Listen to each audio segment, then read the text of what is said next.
Unless you have been living under a rock, you probably know by this point that CGC has raised its prices. And so I'm going to have a couple of guests on that are going to spend some time helping me to make sense of what has occurred. And after we talk about that, I'm going to tell you about my new favorite old TV show that I have been binge watching like nobody's business. Stay tuned.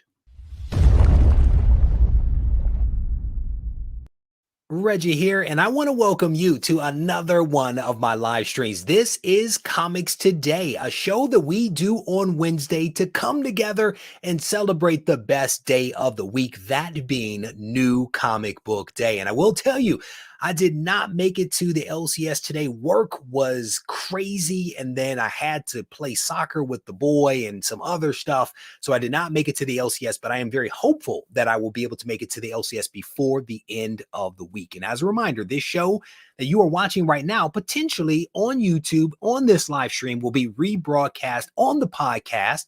And you might wonder which platform. All of the platforms. If you search for Regie Collects on your favorite listening platform for podcast, more than likely you will be able to find me. So I want to make sure that I put that out there because you can actually take some Reggie on the go. If you happen to be a walker or a runner or doing some yard work or working out, you can, or driving a car. A lot of people listen to me in the car. You can take some Reggie on the go. So we are going to have this conversation around CGC raising its rates. And I will ask people, as we always do on this channel, to respond respectively, right? Let's be respectable, right? Let's maintain some order as we have these conversations, right? And I think that's important for people to kind of remember. If you disagree with me, if you disagree with other people, if you disagree with a guest, it is okay. It is okay, but we should be respectful to one another at all times. So we're going to introduce the first guest here in a moment. But before we get to that, I actually want to speak about some of the details of this most recent price increase. And I will tell you what happened is yesterday I was playing soccer with the boy. I then had to assemble a toy. And by the time I finished those two tasks, I had about 10 messages in my Instagram inbox asking when I was going to go live to address the price increase, right? This thing spread incredibly quick and people have their opinions about it. But I do want to take a moment to visit that press release and to also talk about these increases again before we welcome our first guest on. So this is the release that actually came out just yesterday. And I want to say it was towards the end of the day, but again, I was busy with some other things. So it basically says here that CGC is updating its submission forms, fees, and tier requirements for 2022. The long and short of these next few paragraphs is that these changes go into effect January 18th. If you have books that have been received by that deadline, they will be honored under the old pricing. If after that date of January 18th, the new pricing will apply. This thing also covers off on the fact that they are not making changes to the pressing services and also to the trading cards, but they are making some changes there. So again, this press release does a good job of kind of telling you where the focus, right? But I will focus our attention on this top part here, the CGC comic book grading tiers and services. And again, what we see here are there 4 tiers, and these 4 tiers I think were updated most recently on 4/21, where they eliminated a few tiers and previously raised their prices. But these are the 4. The modern tier has changed to $24. That is a $2 increase from where it was on 4/21. The economy tier has now reached $35, and that is an increase of $2 versus where it was earlier in 2021. The standard tier is now $80.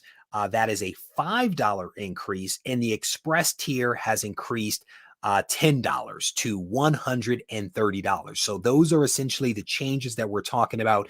And one of the important things that's kind of missing from here are the limits to those tiers. So the modern tier, the upper limit is $400. The economy tier is $400.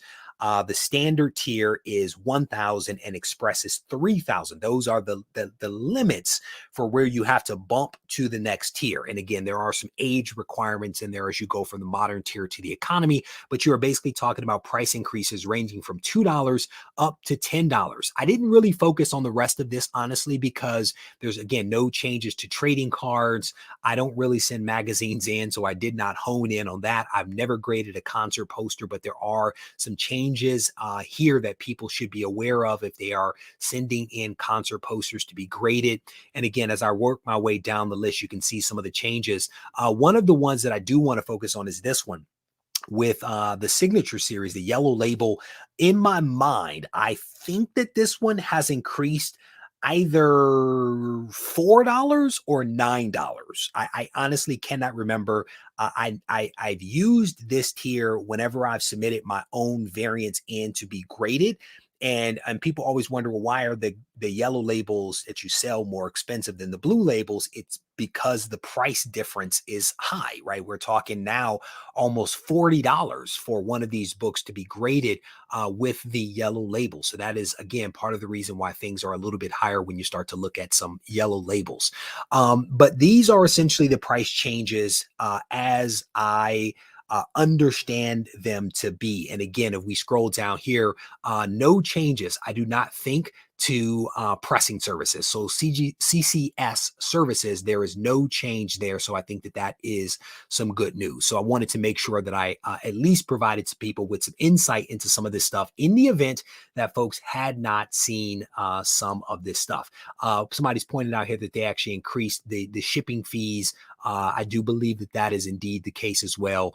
I personally don't focus on shipping fees all that much, to be honest with you. But again, these are important factors that people should be aware of. And if you are submitting books, you should definitely take into account this press release, the fees, and how it's going to impact your wallet. So I would definitely encourage you to head over to CGC comics.com to take a look at the press release in its entirety so that you are aware of these details before your next submission. And so at this point, I do want to welcome my first guest on.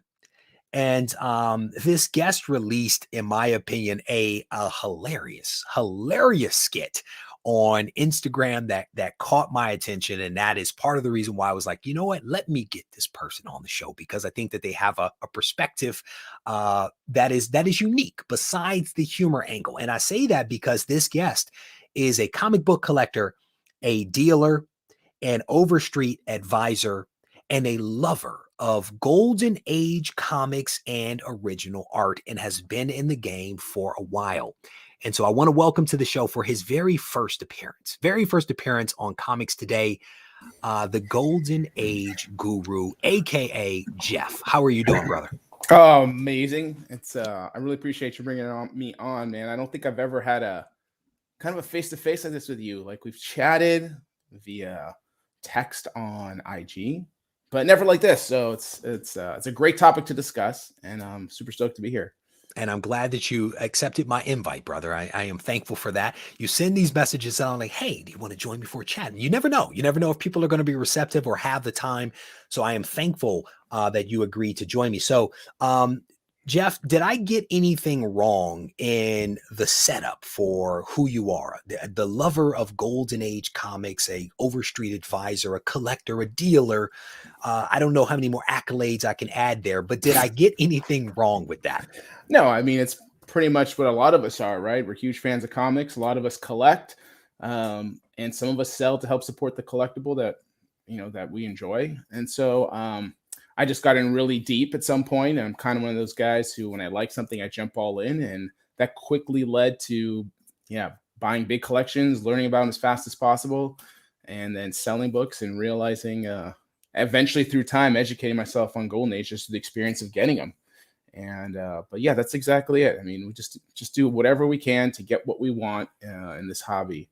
And I am one of those guys, man. When I commit, I am like in it to win it. And I tell people all the time, I can only have one vice at a time, because I go deep, and you can't go deep in lots of different places. That's just, it's how my mind works. And I have a feeling that based upon what you just said, that you are of a similar ilk, which might be why I like, hearing from you. I've never really spoken to you like this, but I do enjoy when I have an opportunity to hear you reflect upon things, and you have a wonderful sense of humor. So I also appreciate that as well. One of the first questions that I have for you, Jeff, is how many books do you on average send in to be graded? And I'm not talking about where you're sending them yet. I'm talking about on average, how many books do you send in per month? I buy a lot of stuff already graded, and I should send in more. But when I look at these lead times for a very long time now, and I used to submit stuff at conventions because I traveled a lot of times, so I would just bulk up, and they had on-site grading. So that was a fantastic tool for a little while. But now we don't have that. So now I'm forcing myself to have to grade stuff or make that decision. Do I sell them raw? And that becomes the decision for me of what do I get? What will I get out of it? Mm. Raw. I mean, I have a platform, luckily enough, that I've spent time to build. And so for me, it's a little bit different. I can get a better dollar amount raw sometimes, instead of just having to get submitted or equivalent. The difference of submitting it, giving somebody a deal, get that money right away and put it towards something else. But I will say I will submit, I'll say this year I'll probably be submitting probably 800 books. Sorry, I was not ready for that. I was Yeah. not ready for you to say such a big number, to be honest. Like, I remember there was a video that you released where you were like, here's what I'm sending to this grading company. Here's what I'm sending to another grading company. And they were big stacks, but I did not think it was 800. I mean, that's legitimately a big number. And again, I knew you submitted, which is why I wanted to talk with you, because I believe that it's important to talk to people that may be affected by this one way or the other, right? In terms of this price increase. So if you had to put a percent on it, just projecting forward, or no, let's look backwards first. Let's look backwards. How do you decide what percent of books to send to CGC and what percent to send to CBCS? Because I'm guessing that you are splitting between just those two. And if I'm incorrect, please correct me.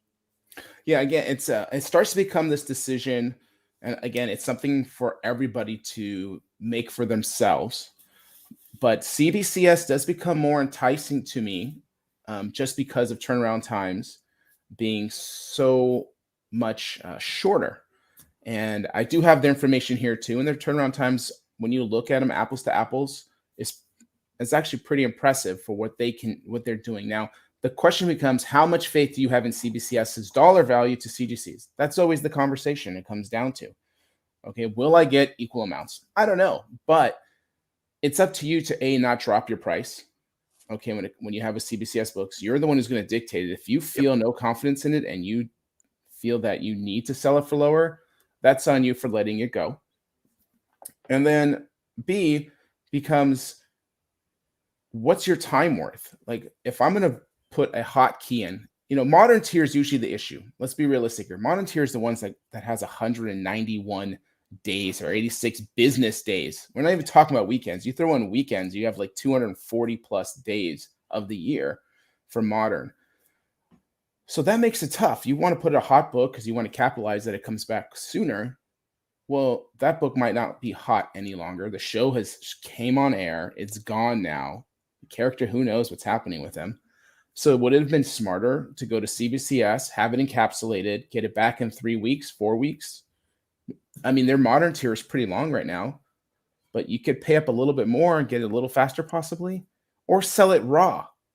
Okay, you got a good deal on a book. Do you really need to submit it and get that extra $20 out of it? Is that really going to make you or break you, that $20, right? Yeah, or would you rather have that 40 now instead of that 60 in 7 months, potential 60?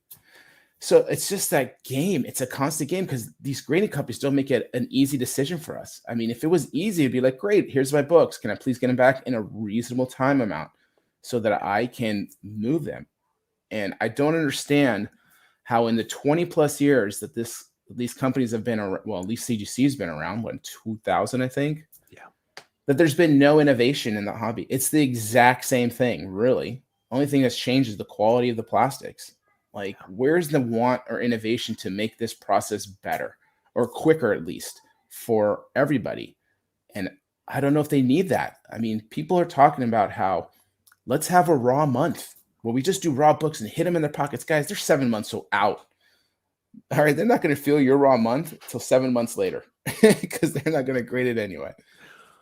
I mean, it's a tough one. It's an interesting time, man, and it can be very frustrating because, to your point, it is, if you're trying to play this game of I want to fund the hobby with the hobby, then that requires you to have good timing. That timing is thrown off when the turnaround times are long, and it's very different or difficult to measure that and to hit the timing the right way. So I think that this is definitely something that people have to think about. The one thing that I want to circle back to is I didn't necessarily get an answer on the percentage split between CBCS and CGC, assuming that you are splitting between just those two. What percent would you apply to each? So right now in this climate, we know that certain CGC books will sell for more.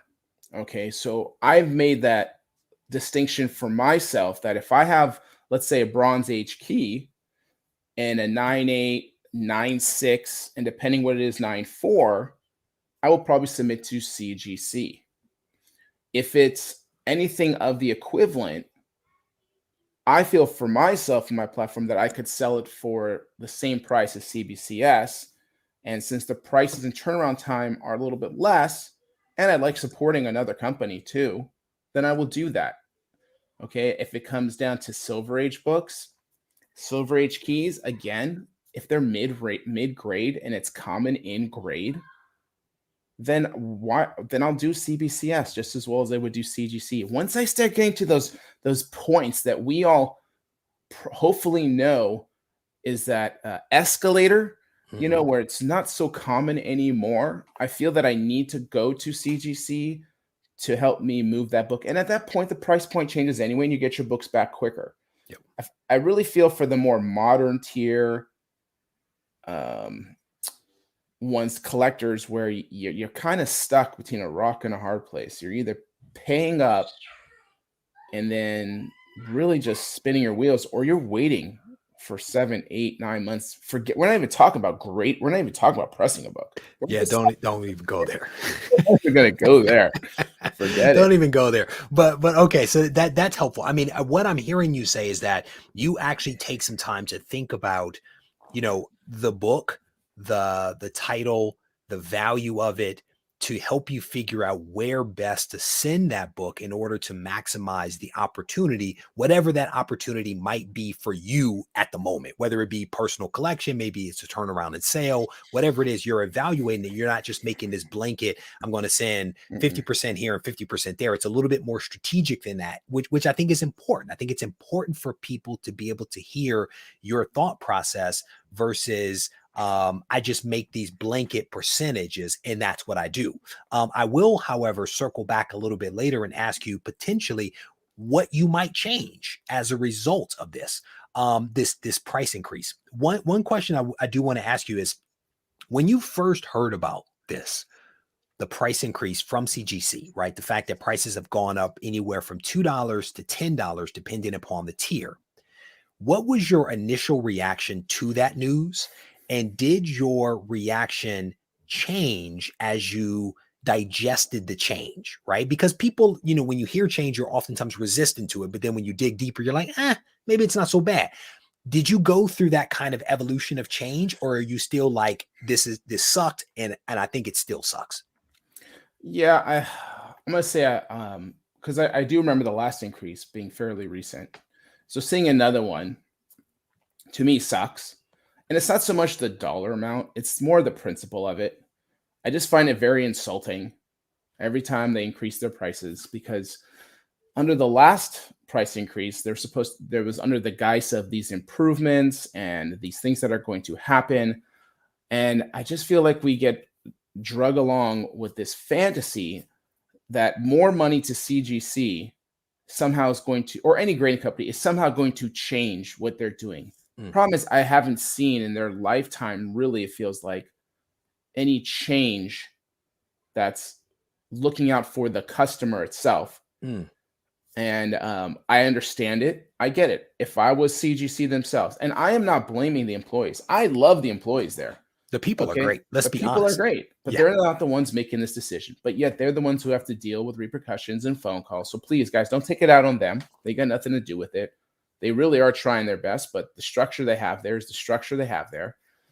And like I was saying, for business sense, I get it. And to be honest, this is probably not going to be the last increase this year. I don't believe. Mm. I don't. Why? Why would it be? To be honest, it's owned by a big new company. They're trying to add services. They also paid a lot of money for that company. They've paid a lot of money for that company, and we are probably just going to keep paying because it's what we're used to. It's what the market's used to seeing. Every platform that you go to is probably going to prefer an apple to apples book, maybe CGC over CBCS.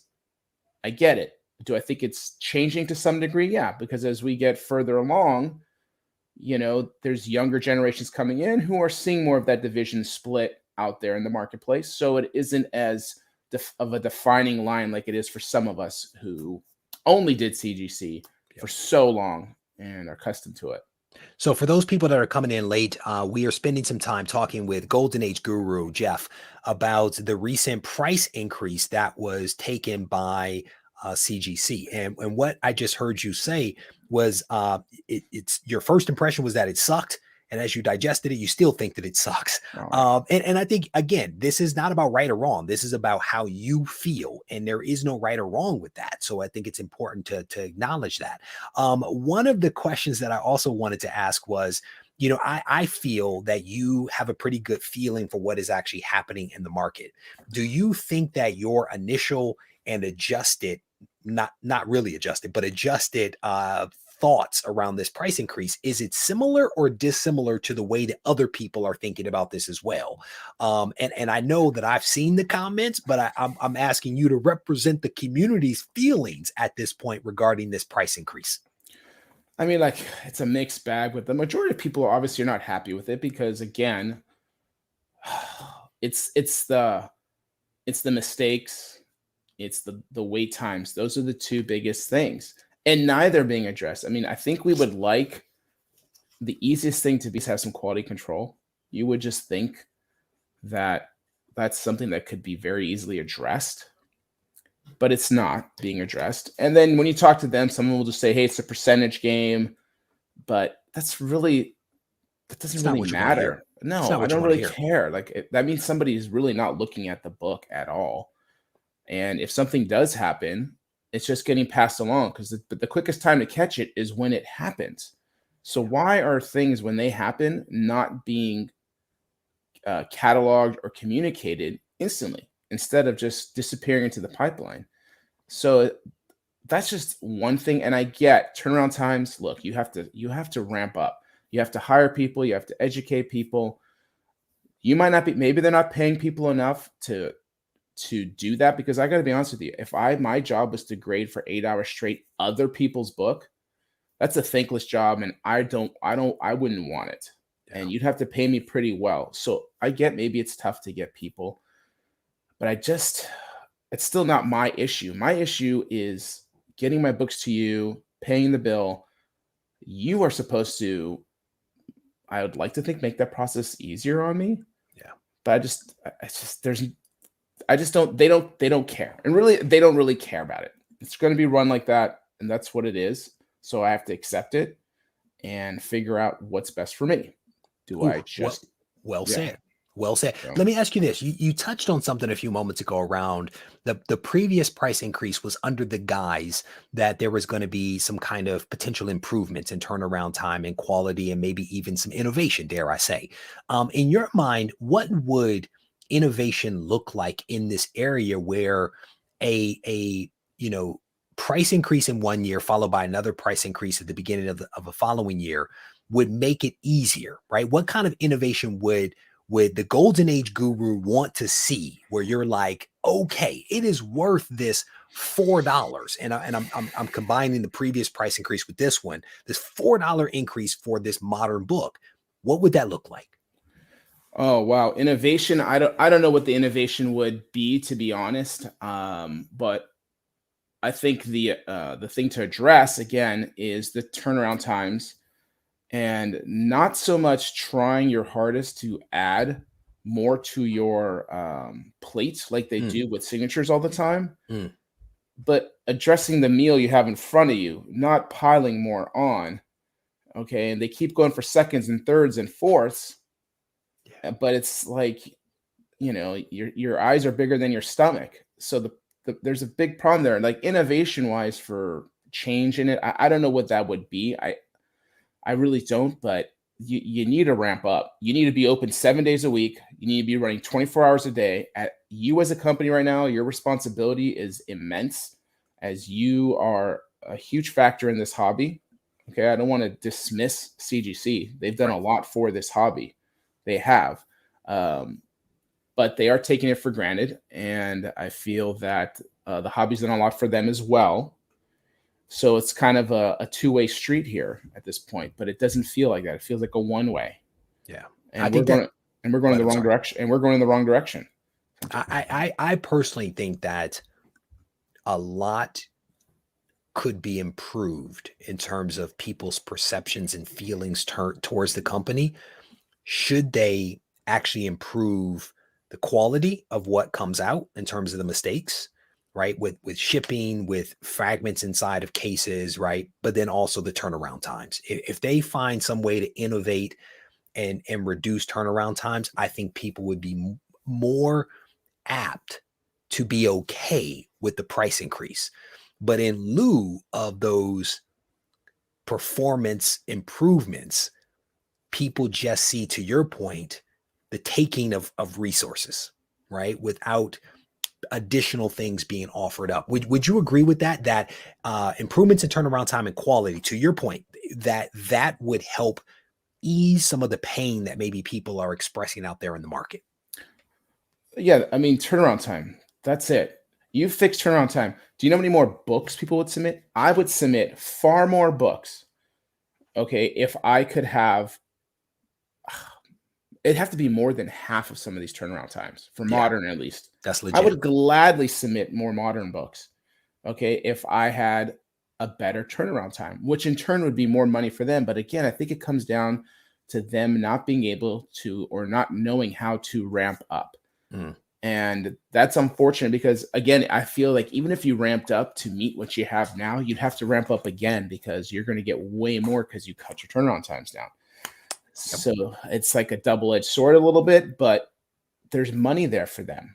Okay, so There's a what is it? lot of money. Let's be honest. We are talking about a lot of money. The company was valued at, I mean, the whole company was valued at what, $500 million?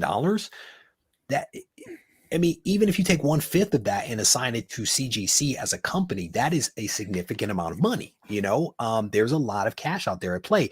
One of the things that I wanted to offer up for context here are some of the costs associated with CBCS, right? So we talked about CGC's tiers, and there are 4 of them. Let me put those back up on screen here for a hot second so that people can actually see some of this stuff. And again, for folks that are coming in a little late, we are talking with Golden Age Guru about the recent price increase by CGC. You can see here on screen that a modern tier is now $24, up $2. The economy tier is $35, up $2. The standard tier is $80, up $5. And the express tier is now $130, up $10. Sorry about that. And just for the sake of comparison, CBCS has a lot of tiers. They have 5 tiers. If we simplify it, like 5 tiers, their modern tier is $16 to $18. The lower limit is for members. The upper limit is for non-members. The expanded tier is $27 to $30. The consumer is $30 to $34. The quick stream is $52 to $58. And the rapid, which has a $4,000 cap, is $81 or $90. And so again, you compare that to what CGC is offering. there's a substantive difference there. I mean, that's like real money, especially to the point of Golden Age Guru's revelation here a moment ago that he sends about 800 comics in to be graded annually. That's real money, you know. And again, how much of price does that play in for you? Like, legitimately, how much does price play in as you think about which books to actually submit and to whom? Price doesn't play that much of a factor. Excuse me. It's more of, I guess, the value of the book, of my return on the book, and the turnaround time, the current market, where it is with maybe a special book that's hot at the moment. So again, but these distances are starting to separate themselves to where a per book, it does make a difference. And I've only recently started submitting to CBCS because I've always just been so stuck with the CGC concept. And I tell you, after I've submitted there and my books came back, you know, in a very timely manner. I mean, if we look at the turnaround times, the 2-day modern for $45 to $50 per book is 3 weeks. I mean, how many of you would pay a little bit more to get your books a little bit quicker, right? Go ahead, brother. I cut you off. Yeah, and then the quick stream, which is 4 weeks, it's a different dollar amount. But you guys know you could play with dollar amounts. Hey, it's $1,000 or $1,150 is the book cutoff. You know what? If it's a $1,500 book, you're probably not going to get a kickback. So it's just it just makes more sense. And once you get your first CBCS order in, it's actually really nice to have it in hand. And I don't feel like enough people have experienced the books in their hands. I don't enjoy the label, but it's actually far less offensive once you own it and you have it in your hand. And their new case is not bad. It is honestly comparable to the CGC case. I was able to do one of the very early reviews of that new case. They actually reached out to me and asked me if I would take a look at it. It's nice. And Yes. and to your point, there's a lot of people that do not like the label. The label doesn't offend me. It doesn't, to be honest with you. But everybody has preferences, right? And the way that the case feels in my hand, it's a good feeling. It's sturdy and it has some substance to it. And at the end of the day, if you're going to encapsulate something, you want to feel like it's actually being protected. And when I touch a CGC case or a CBCS case, I feel that way. I feel like there's some protection there, you know? One of the things that I wanted to ask you, we never got an exact percent split between CGC and CBCS from you. But as you think about this price increase, as you think about the lack of improvements around turnaround time and quality as it exists with CGC, do you anticipate doing something different as you move deeper into this year? Will you send more books to CBCS, or do you think that you're going to continue to do what it is that you've always done, which is to kind of evaluate the book, evaluate your return, evaluate the hotness of the book, look at the market and make some judgment calls? Or will you make a little bit more of a purposeful shift to the other company? I was already making that transition last year, and just going to continue because, again, I don't feel that one deserves all my business versus another. It's just not necessary. And if one's taking longer and it's more expensive, why would I? So I'm going to be sending, the percentage wise is just going to depend, but most of my super high grade expensive stuff will go to CGC, and anything out like, Bronze Age, Silver Age will probably go to CGC. Golden Age, I'll start trying some CBCS stuff from middle of the road, and then again, higher end stuff, I'm going to stick to CGC, but most of the majority isn't going to be like upper echelon books, right? So they'll just be a great middle of the road, let's say a Star Wars 1 and an 8.5. Mm-hmm. So I don't need to send that to CGC. Star Wars 1 and a CBCS 8.5, come on. Good to go. It's good to go. Just like any, Iron Fist 14, okay, for Sabretooth. In an 8.590, even a 9.2, good to go. I mean, these are these books that are so common enough in grade that it shouldn't have to tip you one way or another. It's to be, okay, you know what, CBCS is just as equivalent because it's a common enough grade and you're not freaking out like between a 9.8 and a 9.6 and be like, oh, okay, well, it's a 9.8 CBCS. I don't trust it. Because that mindset's out there.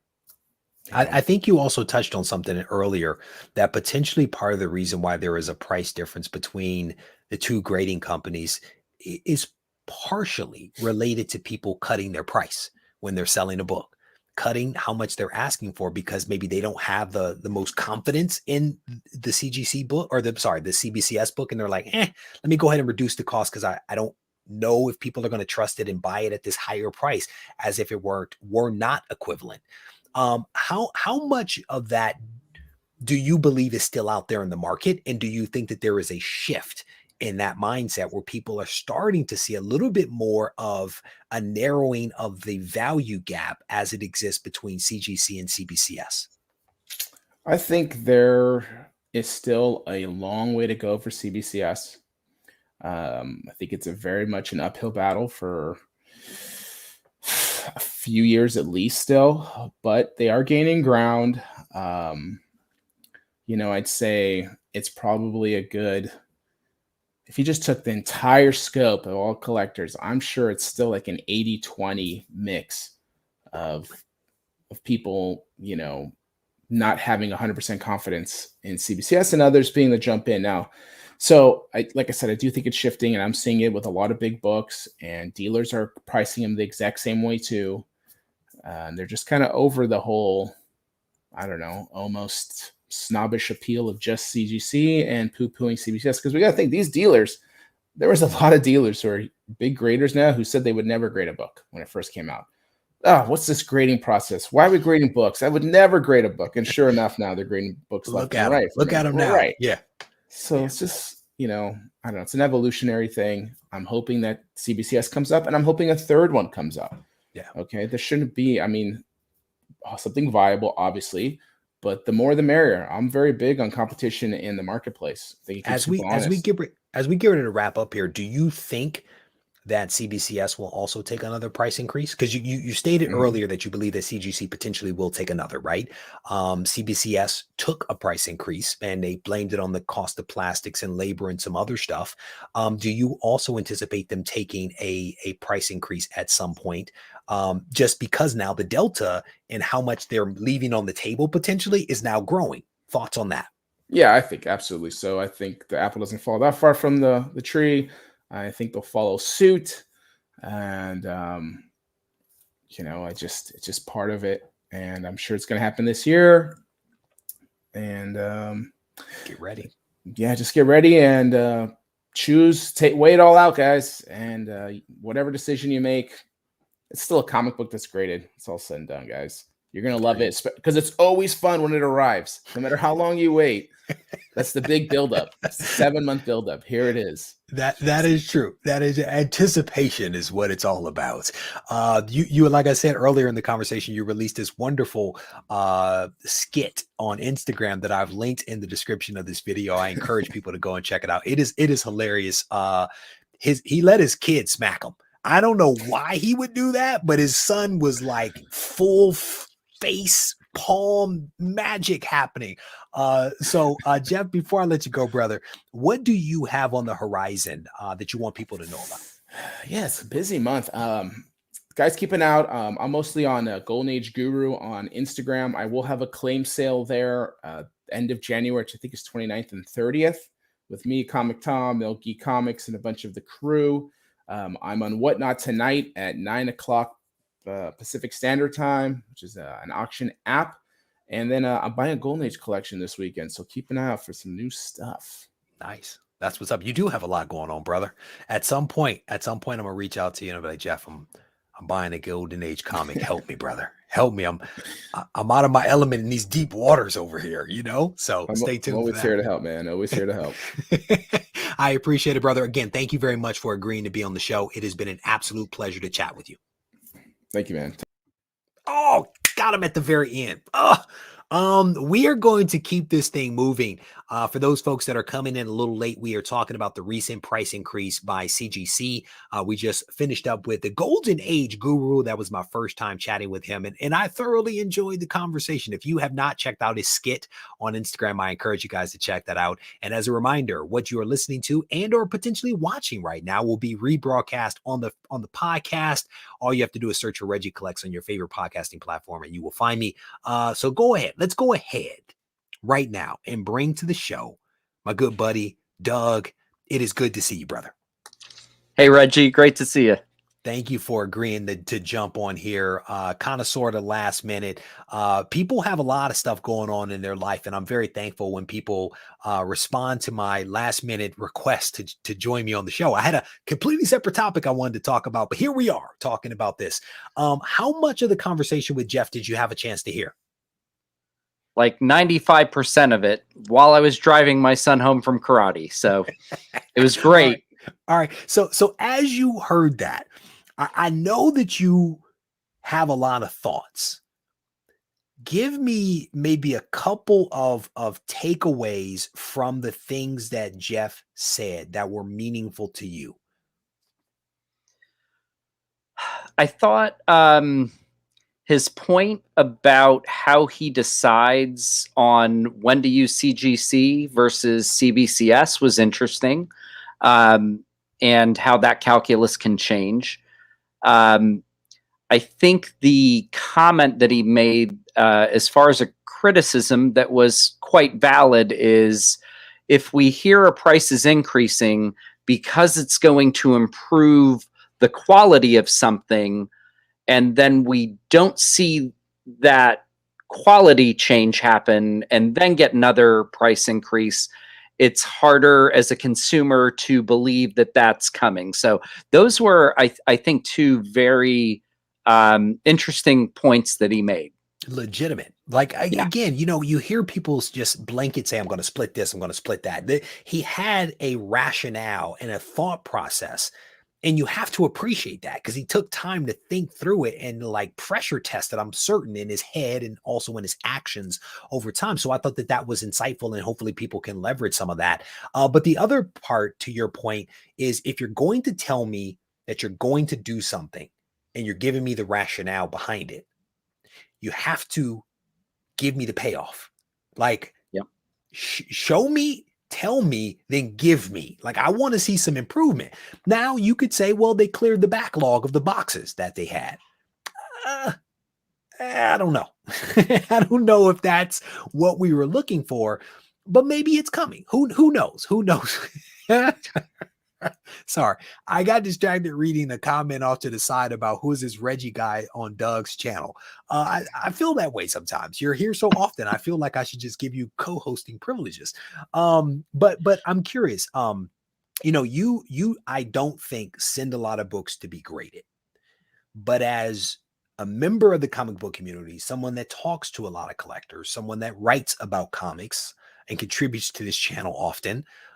What was your initial impression when you heard this news come out, even though it doesn't directly impact you, right?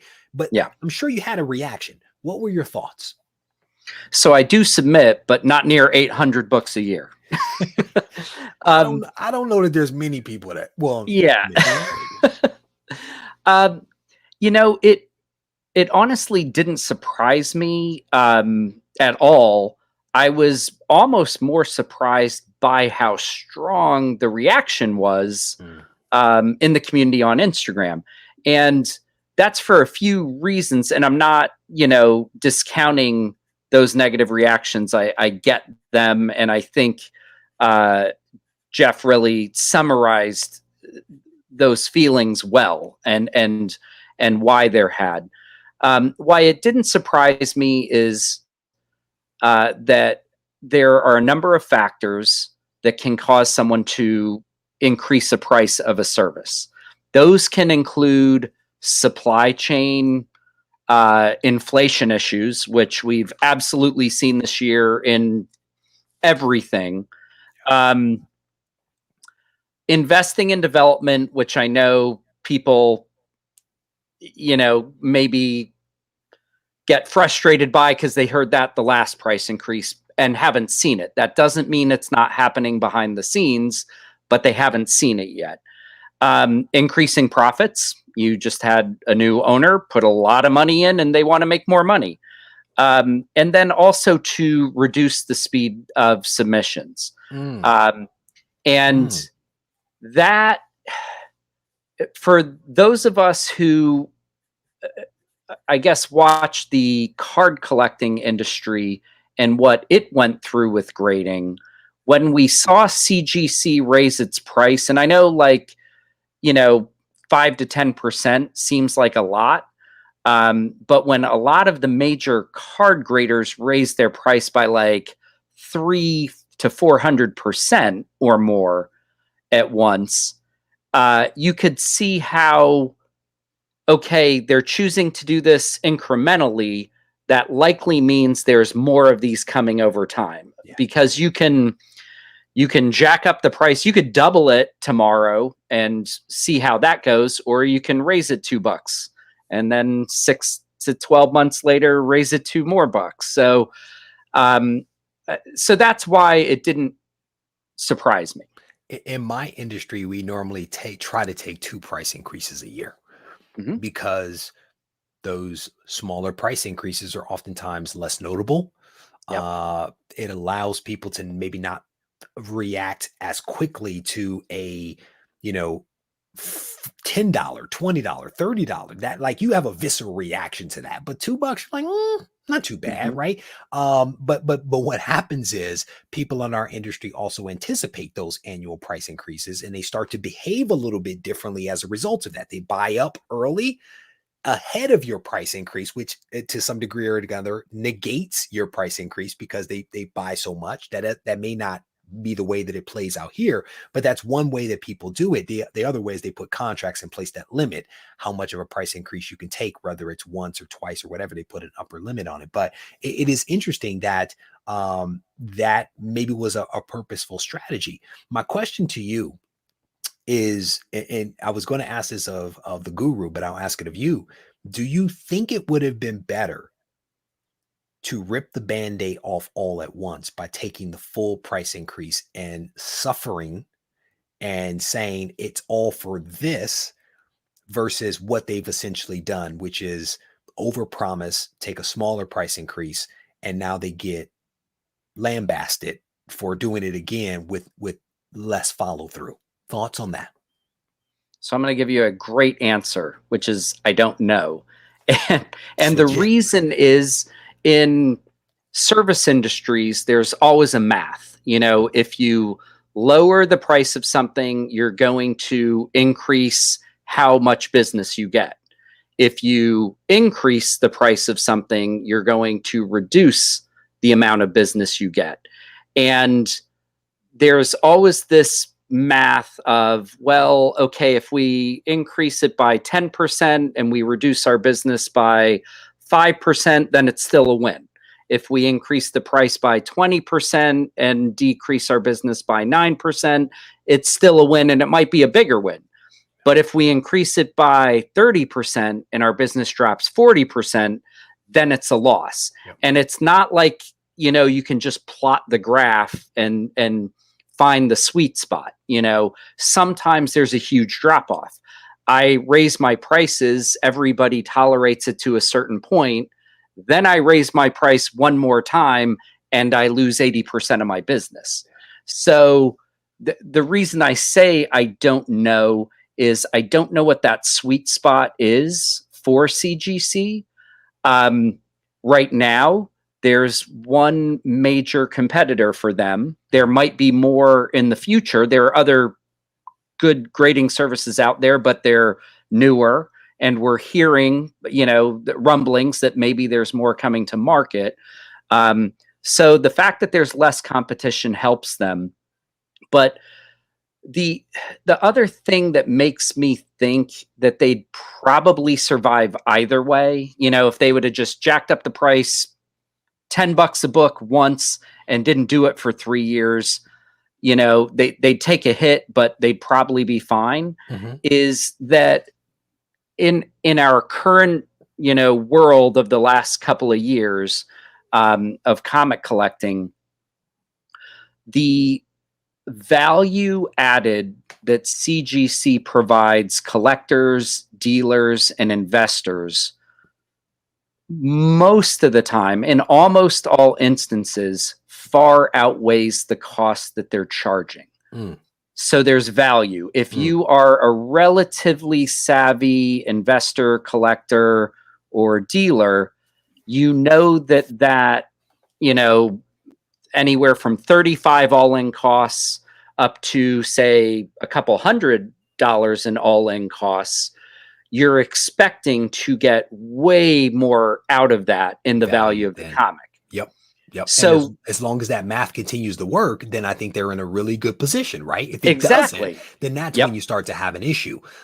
You touched on something really interesting here that was actually flagged for me by Neo, and I wish. Give me 1 sec here, people.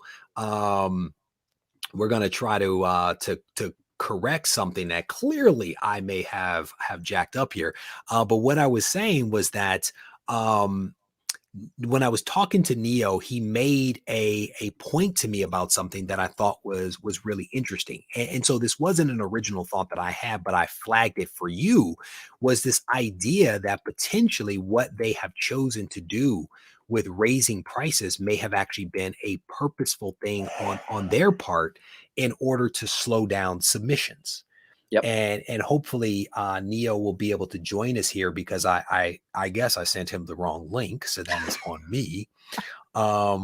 Is that he raised an issue where I think PSA did something similar. They raised their prices dramatically. They eliminated some lower tiers, and they did so as to slow the rate of submission to allow them to catch up. Now, I think the challenge is, and hopefully Neo will be here in a second, it has taken them roughly 9 months or so in order to kind of play catch up on some of this stuff. So, Doug, I know you threw that out as a thought, but it was this guy's original thought, not mine. Rob, did I get anything wrong in that quick summary that I did of what it is that PSA did with their price increase? No, you pretty much nailed it. Brother, did you upgrade your camera as well? You know, everyone's been saying that. I haven't. It's the same Sony ZV-1 I've been using for a while now. But for whatever reason, the last couple live streams I've done, everyone's commented how crystal clear it is all of a sudden. You look crispy, man. Goodness gracious. Good. I need to step my game up. I'm starting to feel kind of bad. But Rob, so I correct me if I'm wrong. I think PSA not only raised their prices, but they cut out some tiers as well. Is that correct? Yeah. So they actually raised their prices twice. And it was all for stemming submissions. They were getting overwhelmed early in the card boom as we moved throughout the pandemic, and that industry went wild. They raised prices once, and I don't remember the specific timings now. Then they raised prices again. I believe it was like around March 1st, I think, is when the new price increase went live in 2021.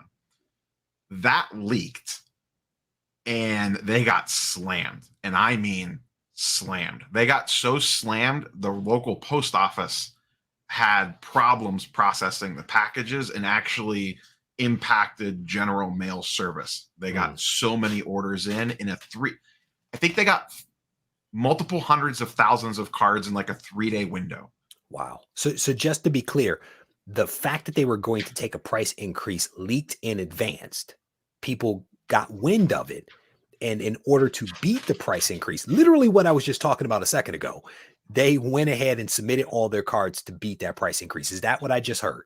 Yes, okay. But there's a little difference here. And that's why I'm actually surprised. I guess I'm not surprised because it's the internet, but I'm a little surprised the reaction, because I feel, and once again, I'm viewing this from the card side. I don't grade raw books. I buy already encased CGC books. So maybe I don't necessarily have the same perspective as someone submitting. But that context is helpful. So thank you for offering it up for people. But go ahead with your thought. Yeah, because what I might say is people are going to be like, what is it? Not even a 5 to 10% price increase to me seems like nothing.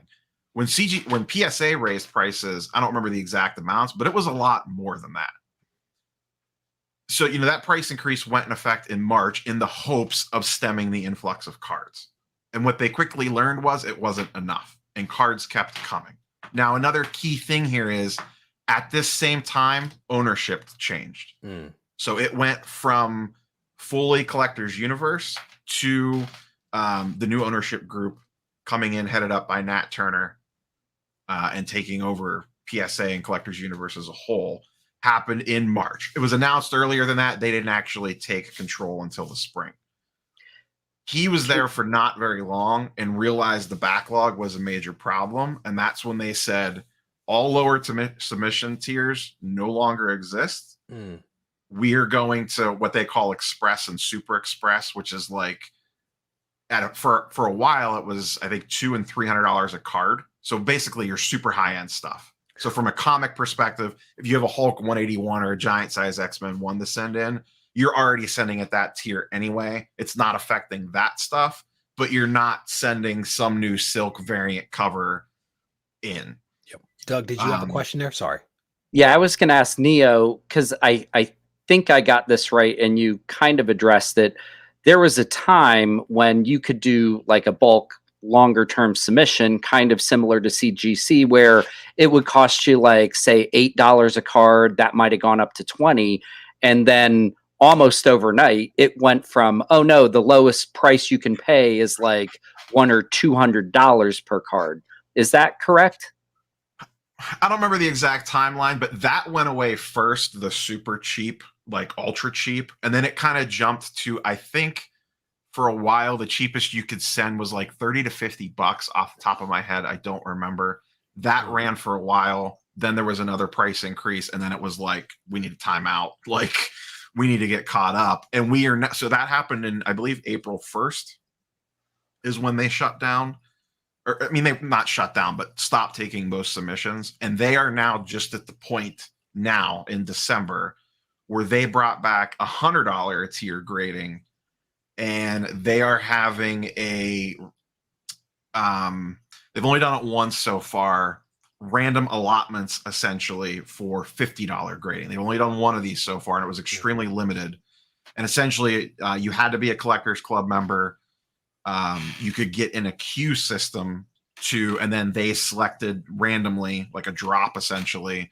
So many people got through and could submit 5 cards at the $50 tier level. Wow. Now they said they're going to continue to do that throughout the beginning part of this year. And the hope is that $50 tier level will come back in probably middle of this year is the early thought. But a lot of it's very flexible depending on how many cards they're getting in at the $100 level and things like that. So you've mentioned here several times that they took these price increases so as to stem the tide of submissions into them, right? I mean, like, talk about first world problems. I wish people were giving me money that way, right? Is that the card market reading into their actions, or was that an actual statement that PSA or whoever actually made? Like, we are taking this price increase so as to allow us to catch up. I don't know that it came out at that time, but it came out after the fact. Okay. And I asked that question because, going back to Doug here, CGC has taken a price increase. Some might say, well, maybe it's similar to what PSA did in terms of taking this price increase so as to stem the tide. It's probably safe to say that these price increases will not stem the tide, will potentially not slow down the rate of submission to a point at which they can play catch up. Would you agree with that? Doug. Doug. What's Yes. going on with you? Yeah. Go ahead, Doug. I'm sorry. Yes, I do agree with that. I don't, it might slow up a tiny bit, for someone who has to cut back, from sending in 50 books a year down to, 40 or 45. That might add up and reduce it a little. That's not going to have that same impact of, oh, we're increasing the price from, $22 to $125 a book, where that would immediately give that huge influx of submissions of everybody rushing to beat the price, and then crickets for a while. Yeah, I think that people should definitely take some time to scrutinize what they're doing, right? I think, to Golden Age Guru's point, people have to think about, what is the book? What is its value? What is happening in the market? What is the turnaround time? what is the value associated with this book, right? If I send it in at such and such grade, does it make sense to send it in? Maybe keeping it raw is the best answer, either for your collection, or if you're going to sell it, selling it raw might be the better way to go. But again, to the point, there's probably so many people that are submitting books that even if some people choose not to send some books, I don't know that that backlog will be addressed, but his recommendation, and I'm curious, Neo, your thoughts on this, his recommendation to like burn the midnight oil, go 7 days a week, 24 hours a day. I mean, that, and I think he was being, extreme in that, but would extending the times work? Did PSA do something similar to that? I'm curious as to your thoughts on that.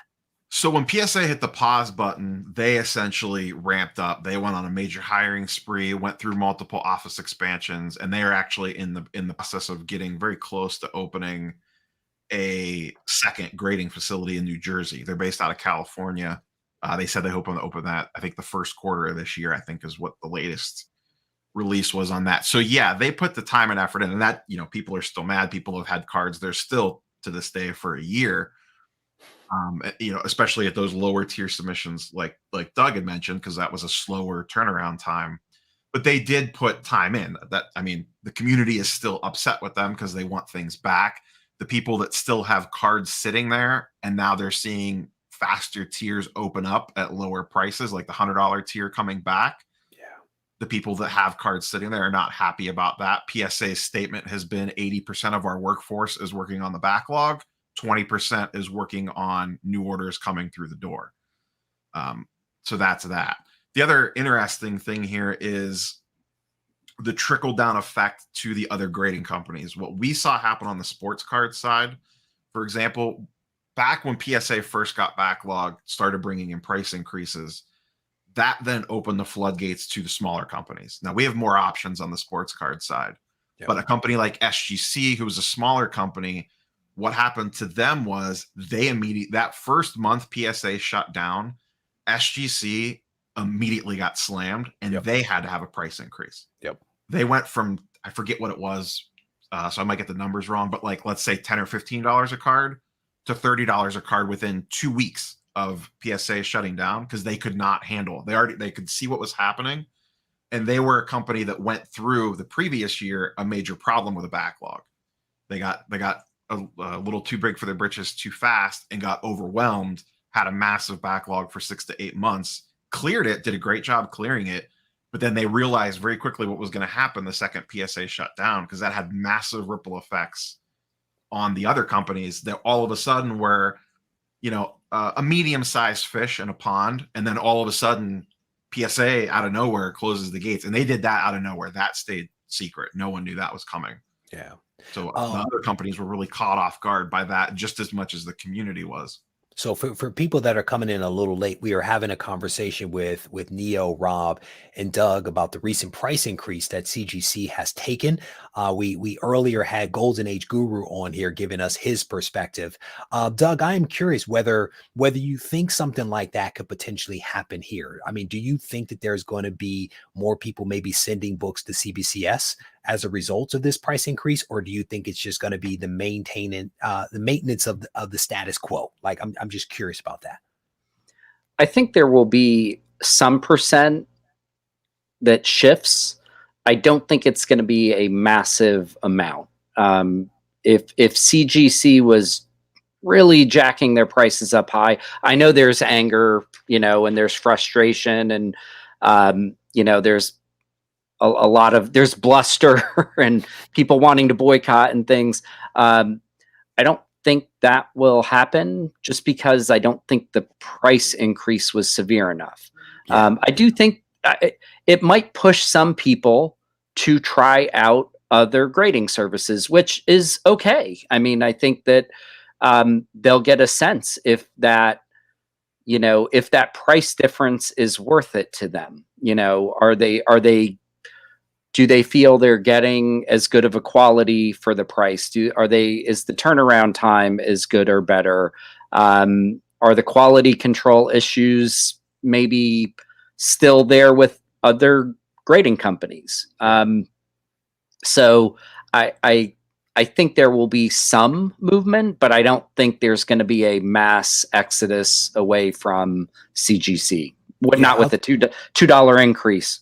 Yeah, on the low end of the 2 a year. I mean, what I'll tell you, man, is that even before the first price increase by CGC, I was frustrated with turnaround times, and I actually sent some books into CBCS. This was in early April. I still don't have my books back from them. And what I was doing was trying to test the waters to see if that was a viable way for me to go. My experience has been less than positive, and I've called probably 4 times. I've actually recorded those calls. And I don't know what I'm going to do with those recordings, but I recorded them where I'm asking questions like, where are my books? What is going on? Can you help me to understand? And at one point, they were like, we don't know where your books are. And I'm like, that does not give me confidence. My books have been in the processing stage at CBCS since April. I don't know what processing is, but I wish it would hurry up. And I literally have 4 books there, you know? So I don't know. I don't know if the grass is always greener on the other side, but I think people owe it to themselves to explore the other options that are available to them. My hope is that their experience will not be like my experience, and that it's actually a positive experience. And maybe they can start to use some of these other grading companies that are out there, because there are options. There are choices for people, including not getting books graded. That is a legit option for people to have. So I want to thank the 2 of you for agreeing to join me on the show. Rob, I'm curious whether you have anything exciting coming up that you want to make people aware of. And then Doug, I'm going to come to you with a similar question. Nothing specific, just the same stuff, mostly sports card content with about a weaker 1 video a week, give or take, on comic book side of things. Neo Cards and Comics on the old YouTube channel. That's where most of the stuff comes out. I'm on IG too, but same name branding across the board. But I think the next comic book video I have is already recorded. Actually, it's on Monday, about the process that I walk through in regards to choosing what grade I like to buy when it comes for like an investment purposes. Like I recently picked up an FF52 in a 6.5, and I walked through the process of why I went for the 6.5, like why I looked at that grade range. We were in the same auction, brother, and I was eyeballing that book. You know, it was a fun little auction where I didn't expect you to pop up, and then there you were asking questions about the book, and I was like, get it, buddy. So that was cool. Sitting right back there. I'll point out the fact that I don't see a single card in that background, but I do see some nice Marvel comics back there, along with a Sentinel. So I'm just we got a little slave 1 too back there for the That's what's up, Doug. Cards back there, you can't. They look like this. That's the true. Cards that are right in front of me. There is something to be said for a slab, sir. You can see it from across the room. Makes for a wonderful backdrop. Doug, what's up with you, brother? What's going on? Well, you can find me on Instagram as usual at doug.bratton, BRATTON.9. Working on some super secret stuff behind the scenes that we cannot reveal just yet, but it's really fun. And also, I am working on a couple of video things with you. One, which will be the next Deep Spec Blue Ocean 3 comics that are not in Key Collector yet, which the video you dropped yesterday, you did a great job. I love the lights in the background, so all good stuff. The blue lights for the blue ocean. And that video is doing incredibly well. And if someone out there is watching this right now that has not watched that blue ocean video, I encourage you to do so. One, it's a good video, researched heavily by Doug, and incredibly well. But the other reason is that we are doing a giveaway. Doug actually volunteered a couple of really awesome books that we're going to be giving away. And all you have to do is watch the video, be a subscriber of the channel, and leave a substantive comment behind. Saying nice things about Doug is a really great comment to leave behind. I'll just throw that out there. But again, I want to thank the 2 of you guys for joining me. It is always a pleasure to chat with you. I think that both of you are incredibly knowledgeable and insightful, and I just enjoy the interactions with you. So thank you both for that. I appreciate it. Anytime. Take care. And I did a good job of not cutting them off that time. Super chat just came in from Pretty Fly. Thank you, brother. Happy birthday, Joe. He says, congratulations on getting a CG. Oh man, that is the worst birthday prize or present ever, man. A price increase from CGC. Pretty Fly. I definitely appreciate that, brother. So I will tell you guys, the last thing I want to do, I have been binge watching a TV show. My wife signed us up for the Paramount. I think it's the Paramount app through Amazon Prime. And when it came through, I sent her a message. I was like, is this legit? Like, you know, it looked like a fake email. Sure enough, it was real. So I go on and I take a look at what is on this app. And I'll be honest, I got super excited. And I don't know if you guys know this. I am a huge Star Trek fan. Like, I've gone back and watched the original Star Trek series from the beginning and loved it. I'm a big fan of The Next Generation and Voyager, Deep Space Nine. I watched them all. At one point, I was able to see the new show, The Discovery, and also Picard. I saw a couple of episodes of Picard, but I was too cheap to buy the service. Because of my wife, I have now been binge watching Discovery. This show is so good. I absolutely love this show like never before. I mean, it is incredibly well done. If you guys have the app, if you have an ability to access this show, watch it. If you are a Star Trek fan, I think you will absolutely love it. I am on season 3.